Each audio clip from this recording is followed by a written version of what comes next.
नमस्कार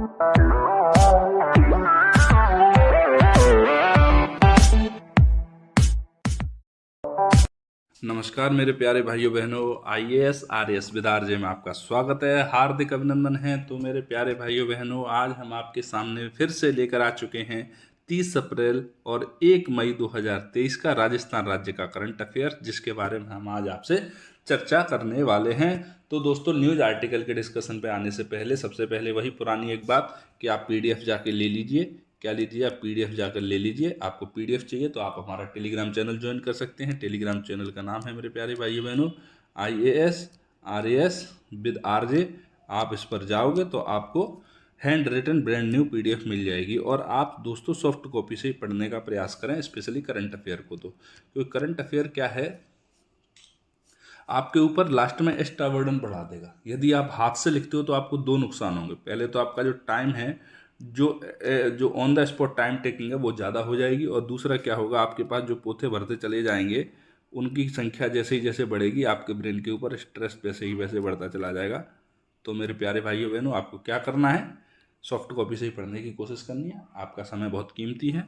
तो दोस्तों, इधर उधर की बातें किए बिना हम आते हैं सीधे आज के न्यूज आर्टिकल के डिस्कशन पर। तो दोस्तों, हमारा आज का जो पहला न्यूज आर्टिकल है वो है राजस्थान में मातृ मृत्यु की समीक्षा के बारे में। किसके बारे में? राजस्थान में मातृ मृत्यु की समीक्षा के बारे में। ठीक है, मतलब क्या है? मतलब ये है कि राजस्थान के अंदर कितनी माताएं हैं जो प्रसव के दौरान ही अपना दम तोड़ देती हैं। माताएं जो हैं वो मृत्यु को प्राप्त हो जाती हैं, उनकी संख्या कितनी है, ये समीक्षा करने में राजस्थान का कौन सा संभाग सबसे आगे है, कौन सा संभाग सबसे पीछे है, कौन से संभाग के अंदर मातृ मृत्यु कितनी ज़्यादा है, कितनी कम है, इस चीज़ की जो समीक्षा करने की बात है, उसी के बारे में हम बात करने वाले हैं यहाँ पर कि राजस्थान का कौन सा संभाग है वो अग्रणी है, संभाग है वो पीछे है, कौन सा संभाग सबसे ज़्यादा है, कौन सा संभाग सबसे पीछे है। इस चीज़ के बारे में हम यहाँ चर्चा करेंगे कि जो प्रसूताओं की मृत्यु हो रही है उसकी मॉनिटरिंग करने में जो हमारा संभाग कौन कौन से आगे, कौन कौन से पीछे हैं, प्रसूताओं की मृत्यु कौन कौन से संभाग में सबसे ज़्यादा हो रही है, सबसे कम हो रही है, उस पर जो ध्यान रखने वाले संभाग हैं वो कौन कौन से हैं, उसके बारे में हम यहाँ पर चर्चा करने वाले हैं। ठीक है, तो दोस्तों इसका उद्देश्य क्या है? तो दोस्तों इसका उद्देश्य है संस्थागत प्रसव है जो है उसको बढ़ाना। संस्थागत प्रसव का मतलब होता है मेरे प्यारे भाइयों बहनों, जो हॉस्पिटल हैं उनके अंदर क्या करना है, संस्थागत प्रसव है उसको बढ़ाना। अभी भी हमारे गांव के अंदर क्या होता है, जो आया होती हैं, जो दाई माँ होती हैं, जो बूढ़ी बड़ी होती हैं, वही क्या करती हैं, प्रसव करवाती हैं। तो ये प्रसव तो करवा देती हैं, लेकिन जैसे ही कोई कॉम्प्लिकेशन होता है तो इनके हाथ से मामला क्या है, निकल जाता है, बिगड़ जाता है। अब देखो दोस्तों, समय क्या है, बदल गया है, इंसान की शारीरिक क्षमताएं भी बदल गई हैं। तो पहले तो दाएं सक्सेस हो जाती थी, लेकिन अब नहीं हो पा रही हैं। अब क्या होता है, यदि कोई मैटर बिगड़ता है तो माता की क्या होती है दोस्तों, मृत्यु ही हो जाती है। ऐसी कंडीशन में क्या है, जो हमारी संस्थाएं हैं वो क्या कर रही हैं, इसकी मॉनिटरिंग कर रही हैं, कौन से संभाग के अंदर क्या हो रहा है। तो हमारा सबसे पहला उद्देश्य क्या है, संस्थागत हम प्रसव को बढ़ावा दें, जिससे क्या हो, माताओं का जीवन सुरक्षित रहे, मातृ मृत्यु को कम करना। ठीक है, संस्थागत प्रसव बढ़ेगा तो मातृ मृत्यु खुद से ही कम हो जाएगी, और माताओं और बच्चों में कुपोषण को दूर करना। देखो दोस्तों, क्या होता है, प्रसव के बाद में क्या होता है, न्यूट्रिशन की बहुत ज़्यादा जरूरत पड़ती है। न्यूट्रिशन की क्या पड़ती है दोस्तों, जरूरत पड़ती है। प्रसव के बाद में किसी भी प्रजाति का जीव जंतु है उसको न्यूट्रिशन की आवश्यकता पड़ती ही पड़ती है। तो जब संस्थागत प्रसव होगा तो वहाँ पर पता लग जाएगा, भैया कहीं माता एनीमिया की शिकार तो नहीं है, कहीं ब्लड कम तो नहीं है, कहीं बच्चे को कोई दिक्कत तो नहीं है। जब इस तरह की चीज़ें सामने आएंगी तो न्यूट्रिशन को भी बढ़ाया जा सकेगा। गवर्नमेंट ने बहुत सारी न्यूट्रिशन की संबंधित योजनाएं भी चला रखी हैं। ठीक है, तो दोस्तों समीक्षाकर्ता कौन है, किसकी समीक्षा करता है, इस बात की समीक्षा करना कि कौन सी जगह पर समीक्षा हो पा रही है, कौन सी जगह समीक्षा नहीं हो पा रही, इस बात की समीक्षा। ठीक है दोस्तों, तो समीक्षाकर्ता कौन होता है, तो क्या करती है राजस्थान सरकार, क्या करती है, समय समय पर चिकित्सकों की एक टीम बना देती है।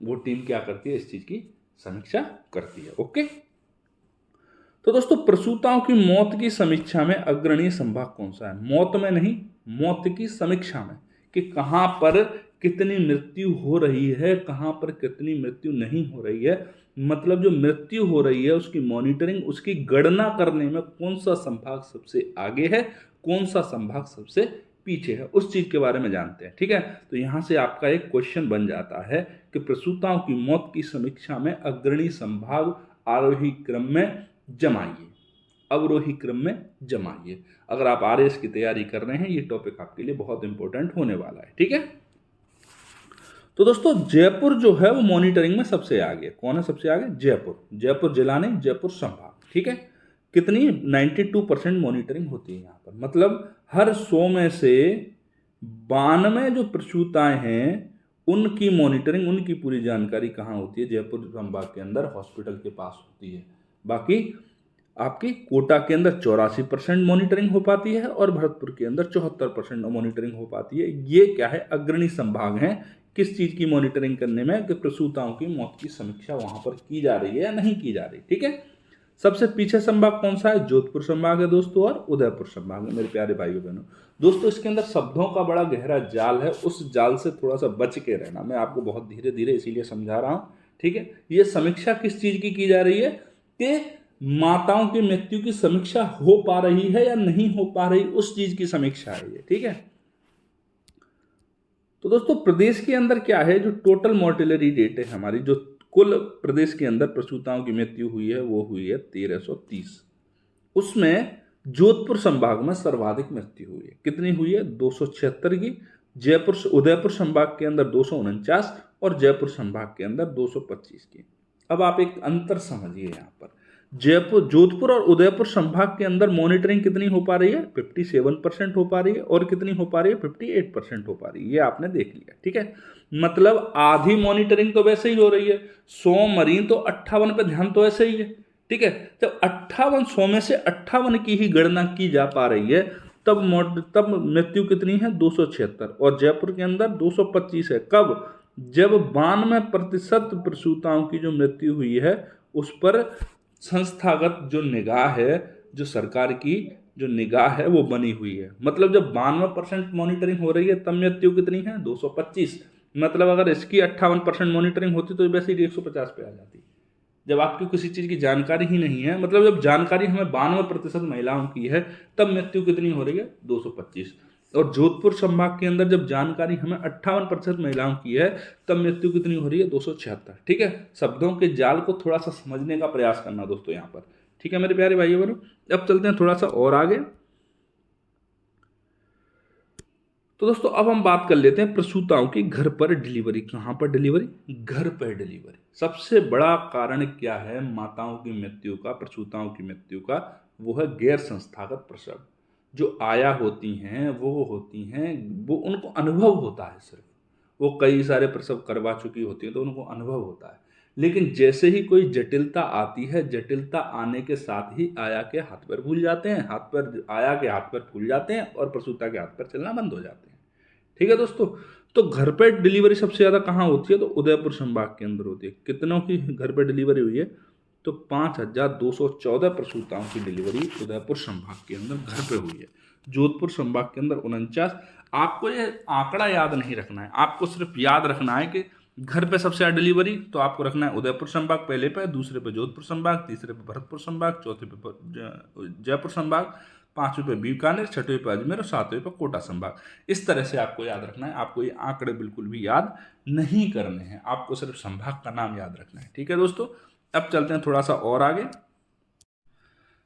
अब हम बात कर लेते हैं कि मातृ मृत्यु बोलते किसको है। भाई मातृ की मृत्यु ऐसा है कि माता है एक, उसको मर गई तो मातृ मृत्यु होगी। तो आप बोलोगे सर विवाहित जितनी सारी स्त्रियां मरती हैं वो सारी माताएं ही होती हैं, किस किस को रोगे? बुजुर्ग होकर मरी तो भी माता ही है, वो भी माता की मृत्यु हो गई, तो इसका मतलब मातृ मृत्यु तो बहुत ज़्यादा हो जाएगी। तो नहीं भैया, ऐसा नहीं है। हमारा एक संगठन है WHO, इसका काम सिर्फ परिभाषा देना है। कोरोना आया तो WHO चला गया पता नहीं कहाँ, चाइना के ऊपर कोई भी एक्शन नहीं ले पाया। किसी और, मतलब जो पावरफुल होता है उसके तलवे चाटना, उसके जूते चाटना सिर्फ इनका काम है। चाहे वो UNO हो, चाहे वो WHO हो, चाहे वो आपका UNSC हो, इनका काम है सिर्फ पावरफुल के तलवे चाटना और कुछ नहीं है। पूरा आप भाई एक बात बताओ, UN क्यों बना, यूनाइटेड नेशन क्यों बना? विश्व में शांति की स्थापना के लिए। यूक्रेन के साथ क्या हो रहा है, चाहे रसिया गलत कर रहा है या सही कर रहा है वो पीछे का मैटर है, लेकिन यूएन क्यों बना कि विश्व में शांति की स्थापना हो, तो यूक्रेन के साथ आपने देख लिया क्या हो रहा है, सूडान में क्या हुआ वो आपने देख लिया, खुद अमेरिका ने अफगानिस्तान के साथ क्या किया वो आपने देख लिया, अफगान लोगों के साथ में क्या हुआ। भाई पाकिस्तान के अंदर क्या हो रहा है, चाहे गलत हो रहा है या सही हो रहा है, लेकिन क्यों हो रहा है भैया, आपका निर्माण किस लिए हुआ, तो आप वो काम क्यों नहीं कर रहे हो अपना। ठीक है, तो ये सारे काम क्या है, ये सिर्फ परिभाषा ही देते रहते हैं, गरीबों के लिए बने हैं सारे संस्थान हो, पुलिस संगठन हो, चाहे जो भी हो।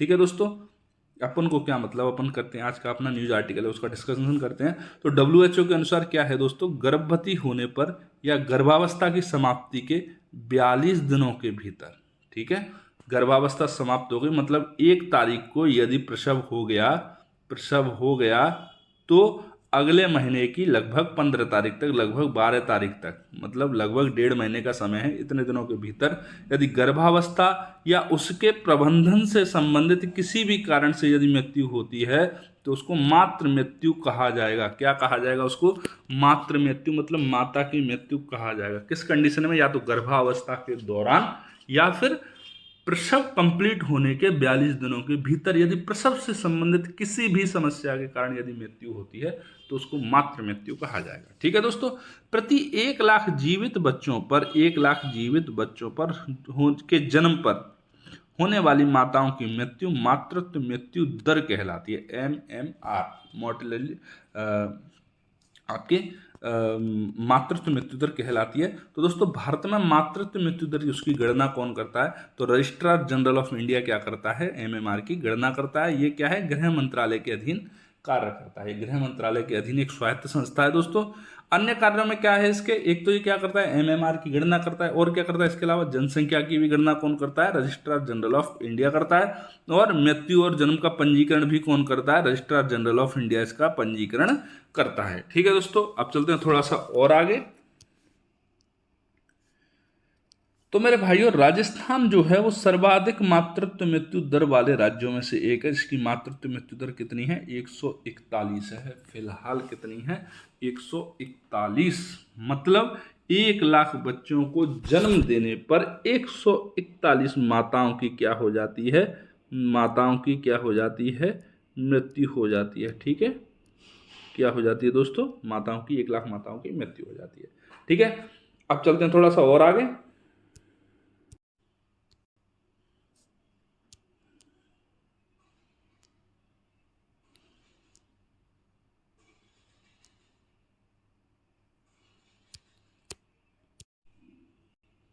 इस योजना का लाभ उठाने के लिए दोस्तों क्या है, एक पात्रता निर्धारित की गई है कि आप इस चीज़ को पूरा करोगे, इस टर्म्स कंडीशंस को पूरा करोगे तो ही आपको इस योजना का लाभ दिया जाएगा। तो क्या है, वर और वधु में से कोई एक होगा, वो राजस्थान का होगा तो क्या होगा, स्थायी निवासी होगा तो क्या होगा, इस योजना के लाभ उठाने के पात्र होगा। और वर की उम्र कितनी होनी चाहिए, कम से कम 21 वर्ष, और वधु की आयु कितनी होनी चाहिए, कम से कम 18 वर्ष। यदि यही होगा तभी आप इस योजना का लाभ उठाने में सक्षम हो। ठीक है, इस योजना के अंदर क्या क्या प्रावधान किए गए हैं, तो प्रदान की जाने वाली अनुदान राशि को क्या है, 18,000 से बढ़ाकर कितना कर दिया गया है, 25,000 कर दिया गया है। मतलब 21,000 किसको मिलेंगे, नववधु को, 4,000 किसको मिलेंगे, सामूहिक विवाह आयोजक संस्था को। तो अब आप बोलोगे सर बर को क्या मिलेगा, बर को बदलेगी वधु, और कुछ नहीं मिलेगा। क्या मिलेगा, बर को क्या मिलेगा, वधु मिलेगी, और क्या मिलेगा, कुछ नहीं। ठीक है, बर तो बेचारे बरी हैं। चलो अब चलते हैं थोड़ा सा और आगे। तो अनेकता में एकता की भावना, एक और प्रावधान किया गया इसमें कि यदि आप अनेकता में एकता की भावना को साकार करने वाले सामूहिक विवाह आयोजनों को करते हैं तो संस्था को कितना मिलेगा, 10 लाख रुपए की अतिरिक्त सहायता राशि दी जाएगी। आप बोलोगे सर 25,000 कहाँ कहाँ 10 लाख, तो भैया ये अनेकता में एकता की भावनाओं हैं, ये जाति, धर्म, नस्ल, इन सब से ऊपर उठ के क्या होंगे, मतलब अलग अलग धर्मों के व्यक्तियों में आप शादी करवाते हो, अलग अलग जातियों के में शादी करवाते हो, अलग अलग नस्लों के लोगों में शादी करवाते हो, तब 10 लाख रुपए मिलेंगे। इनडायरेक्टली धर्म परिवर्तन को ही प्रमोट किया जा रहा है, पता नहीं सरकारों को क्या हो गया है। तो दोस्तों अपन चलते हैं थोड़ा सा आगे, देख लेते हैं क्या है इसका और आगे पूरा मैटर। विभिन्न समाज, जाति और धर्म के कम से कम 25 जोड़ों का यदि आप एक बार विवाह का आयोजन करते हो तो संस्था को कितने मिलेंगे, 10 लाख रुपए एक्स्ट्रा मिलेंगे। तो दोस्तों यहाँ होता है ये वाला न्यूज आर्टिकल खत्म। अब चलते हैं अगले न्यूज आर्टिकल पे मेरे प्यारे भाइयों बहनों। तो हमारा जो अगला न्यूज आर्टिकल है वो है 2 मोबाइल ऐप, कौन सी, राज एसएसपी और कौन सी है, फेस आरडी ऐप, दो अलग अलग ऐप हैं। इन दोनों का संबंध है एक ही चीज से, किससे है, पहले तो ये देख लो किस विभाग के अंतर्गत इन मोबाइलों को लॉन्च किया गया है, मोबाइल एप्लीकेशंस को। तो सामाजिक न्याय और अधिकारिता विभाग जो है वो उसने क्या किया है, इस मोबाइल एप्लीकेशन को लॉन्च किया है। क्यों किया है, क्योंकि इसके माध्यम से जो सामाजिक सुरक्षा पेंशन योजनाएं चल रही हैं उनको घर बैठे आवेदन किया जा सकता है। अब आप आवेदन घर बैठे करोगे तो क्या होगा, आपको साइबर कैफे ई मित्र नहीं जाना पड़ेगा। किसके पास नहीं जाना पड़ेगा, साइबर कैफे के पास नहीं जाना पड़ेगा। ठीक है, जब साइबर कैफे के पास नहीं जाना पड़ेगा तो आपको पैसे नहीं देने पड़ेंगे। तो आप क्या करोगे, बिना पैसे के ही आप अपना रजिस्ट्रेशन कर पाओगे।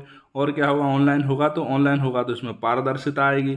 क्या आएगी, पारदर्शिता। ऑनलाइन आने का सबसे बड़ा फायदा तो यही है कि इसमें क्या आ जाती है, पारदर्शिता आ जाती है किसी भी चीज़ में। बस यही है इसके बारे में, और कुछ नहीं है। आपको बस यही चीज़ें याद रखनी है कि राज एसएसपी मोबाइल ऐप का संबंध किस चीज़ से है और फेस आरडी मोबाइल ऐप का संबंध किस चीज़ से है। बड़ा प्रश्न यहाँ से नहीं बनेगा, आपको सिर्फ यहाँ पर वन डे एग्जाम के लिए या फिर आरएस प्रीलिम्स के लिए ही प्रश्न बनेगा। ठीक है दोस्तों, अब चलते हैं थोड़ा सा और आगे।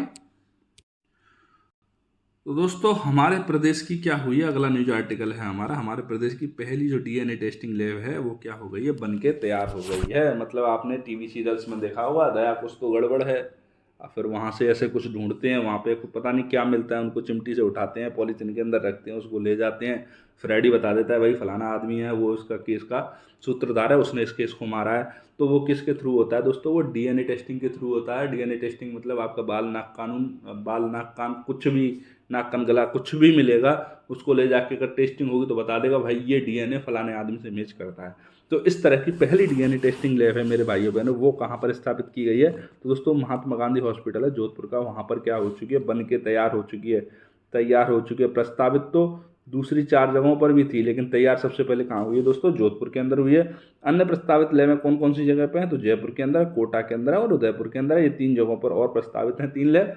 ठीक मेरे प्यारे भाइयों बहनों, मतलब ये है यदि हनुमानगढ़ के अंदर कोई केस होता है तो बंदा कहाँ जाएगा, सीधा जयपुर जाएगा। गंगानगर के अंदर होता है तो कहाँ आएगा, जयपुर आएगा। ठीक है, इस तरह से आपको क्या कर दिया गया, 4 अलग अलग जगहों पर लैब की स्थापना कर दी गई है। तो आप बोलोगे सर इससे पहले क्या भारत राजस्थान के अंदर जो मर्डर वर्डर होते थे या कुछ भी होता था उनकी डीएनए टेस्टिंग नहीं हो पाती थी या कुछ भी नहीं हो पाता था, होता था मेरे प्यारे भाइयों बहनों, होता था। कहाँ होता था, तो वर्तमान में जो डीएनए टेस्टिंग लैब है वो जयपुर के अंदर है। तो आप बोलोगे सर जब ये जयपुर के अंदर स्थित है ही तो आप ये क्यों कह रहे हो कि प्रदेश की पहली डीएनए टेस्टिंग लैब बन के तैयार हुई है जोधपुर में।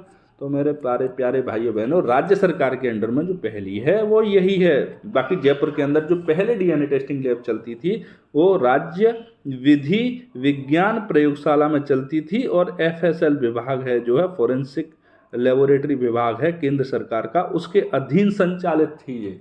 ठीक है, मतलब किसके अधीन, केंद्र सरकार के अधीन। किसकी टेक लैब थी ये, केंद्र सरकार की लैब थी। राजस्थान सरकार क्या कर रही थी, उसका यूज कर रही थी। तभी तो दोस्तों कोई भी केस होता था उसमें इतना इतना समय लगता था भाई, डेली के 500 से 1000 केस पहुंचते थे इस वाली लैब में, 500 से 1000 का भाई डीएनए टेस्टिंग करके। तो अब भैया जब ब्लड टेस्ट करवाने रिपोर्ट लेने जाते हो तो सुबह दे के आते हो तो शाम को मिलती है ये तो डीएनए टेस्टिंग लैब वो है। तो डीएनए टेस्टिंग है तो समय ऑब्वियसली ज़्यादा लगेगा, और केस कितने आ रहे थे, 500 से 1000 आ रहे थे, तो डेली इसमें बहुत समय लग रहा था। तो अब क्या होगा, अब 4 लैब एक्स्ट्रा बनेंगी तो ये वर्डन कहीं ना कहीं कम होगा। 1000 आएंगे तो 250 बढ़ जाएंगे, 500 आएंगे तो भी 150 बढ़ जाएंगे, मतलब जो भी होगा 100 बढ़ जाएंगे, 125 इससे क्या होगा, काम में तेजी आएगी। ठीक है, तो आपके एग्जाम के लिए क्या इंपॉर्टेंट है कि पहली डीएनए टेस्टिंग लैब कहाँ पर ओपन हो चुकी है, तो जोधपुर के अंदर। और कहाँ पर स्थापित है, जयपुर कोटा उदयपुर के अंदर। और वर्तमान में कहाँ की जा रही है, जयपुर के अंदर राज्य विधि विज्ञान प्रयोगशाला के अंदर। ये किसके अंतर्गत संचालित है, तो एफएसएल विभाग केंद्र सरकार के अंतर्गत संचालित है। तो मेरे प्यारे भाइयों बहनों, आपको एग्जाम ओरिएंटेशन के अलावा यहाँ कुछ नहीं मिलेगा, फालतू की बकवास बिल्कुल भी नहीं मिलेगी। जो आपकी एग्जाम ओरिएंट चीज़ है बस उसी के बारे में यहाँ डिस्कशन किया जाएगा। ठीक है मेरे प्यारे भाइयों बहनों, अब चलते हैं थोड़ा सा और आगे। तो हमारा अगला जो न्यूज आर्टिकल है वो है दिल्ली हैंडीक्राफ्ट फेयर के बारे में। किसके बारे में, दिल्ली हैंडीक्राफ्ट फेयर के बारे में। ओके,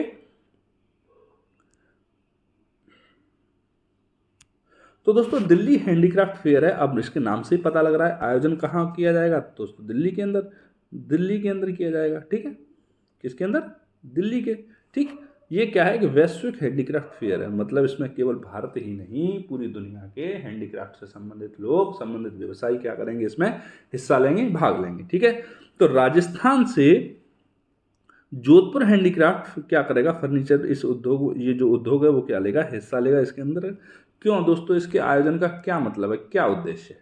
तो दोस्तों इसके माध्यम से क्या किया जाएगा, जो भारतीय हैंडीक्राफ्ट उद्योग हैं उसको वैश्विक स्तर पे एक तो पहचान मिलेगी, दूसरा क्या होगा, जो छोटे आर्टिस्ट हैं, वर्कर्स हैं, कारीगर हैं, उनको वैश्विक प्रतिस्पर्धा से अवगत कराया जाएगा। ये उसी तरह से है दोस्तों, जैसे आप अपने घर में बैठ के एग्ज़ाम की तैयारी करते हैं और आपको पता ही नहीं होता है कि आपकी प्रतिस्पर्धा किससे है।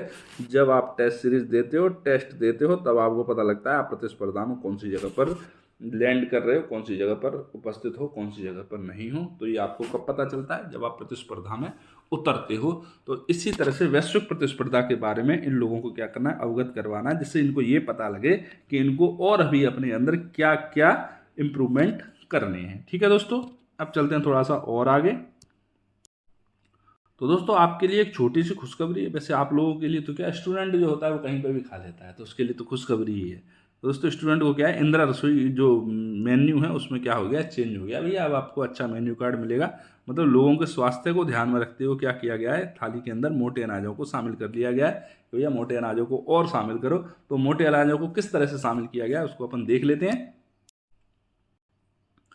तो मेरे प्यारे भाइयों बहनों, इसमें बाजरा, गेहूं, ज्वार से बनी हुई खिचड़ी होगी, दलिया होगा, घुघरी होगी, इस सबको मिक्स कर दिया गया भैया। ये सारी चीज़ें भी इसके अंदर क्या करेंगे, समाहित की जाएंगी। उसके अलावा और क्या होगा, सीजनल जो सब्जियां वगैरह हैं वो की जाएगी, और स्थानीय स्तर पर जो लोगों की पसंद होगी भाई, दाल बाटी चूरमा, इस तरह की चीज़ें हैं जो पसंद होंगी। कई लोगों को खिचड़ा बहुत पसंद है, तो उस तरह की चीज़ें क्या की जाएंगी, इंदिरा रसोई के अंदर सम्मिलित की जाएंगी। इंदिरा रसोई योजना के अंदर जो थाली है उसके अंदर शामिल की जाएंगी। मतलब यह स्वास्थ्य के साथ साथ टेस्ट भी बढ़ जाएगा, और अपनी जो संस्कृति है, अपना जो स्थानीय भोजन है उसको करने में जो मज़ा है मेरे प्यारे भाइयों बहनों, वो तो छप्पन, मतलब क्या बोलें आपको। जो विदेशी भोजन होते हैं, चाइनीज और फलाने, और ये तो बिल्कुल ही बेकार होते हैं।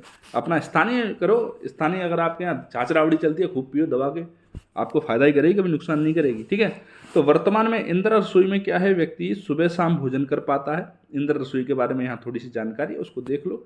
100 ग्राम दाल मिलती थी उसको, 100 ग्राम सब्जी मिलती थी, 250 ग्राम चपाती मिलती थी। इसके अतिरिक्त कुछ स्थानों पर थोड़े से चावल भी दे दिए जाते थे।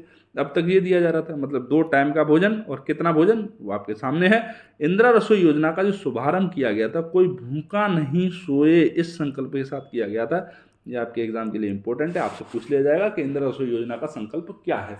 सभी को भोजन, किसी को भोजन नहीं, सबसे उठा लो, सबको दे दो, या फिर कोई भूखा ना सोए या सारे भूखे चले जाएं। इस तरह से आपसे 4-5 ऑप्शन दे दिए जाएंगे और आपसे पूछ लिया जाएगा। ठीक है दोस्तों।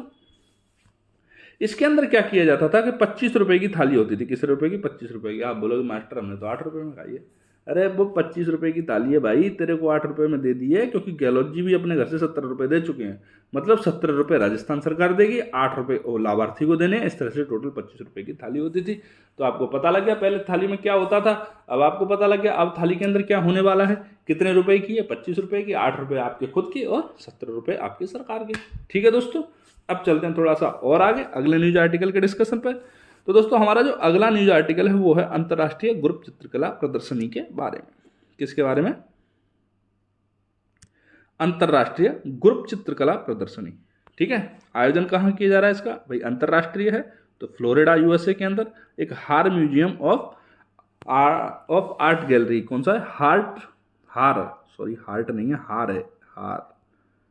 हार म्यूजियम ऑफ आर्ट गैलरी है। इसके अंतर्गत इसका आयोजन किया जा रहा है। तो राजस्थान में अलवर नाम की एक जगह है, अलवर नाम का एक जिला है। यहाँ की हमारी चित्रकार हैं रजनी शर्मा जी। उन्होंने क्या किया, इसके अंदर भाग लिया। इसके अंदर क्या कर रही हैं, भाग ले रही हैं। तो रजनी शर्मा जी है, वो पेंटिंग की कौन सी, किस तरह की पेंटिंग बनाती हैं, तो वो ऑयल पेंटिंग के माध्यम से क्या करती हैं, अपनी पेंटिंग्स बनाती हैं। इनकी पेंटिंग्स का जो शीर्षक रहता है वो रहता है ब्राइट थॉट एवं टेल्स ऑफ कलर्स। ठीक है। ये क्या रहता है, इनकी जो पेंटिंग्स होती हैं उनका शीर्षक रहता है। तो इस शीर्षक को याद कर लेना, वनडे एग्जाम्स के अंदर आपको कहीं से भी मिल जाएगा। ठीक है।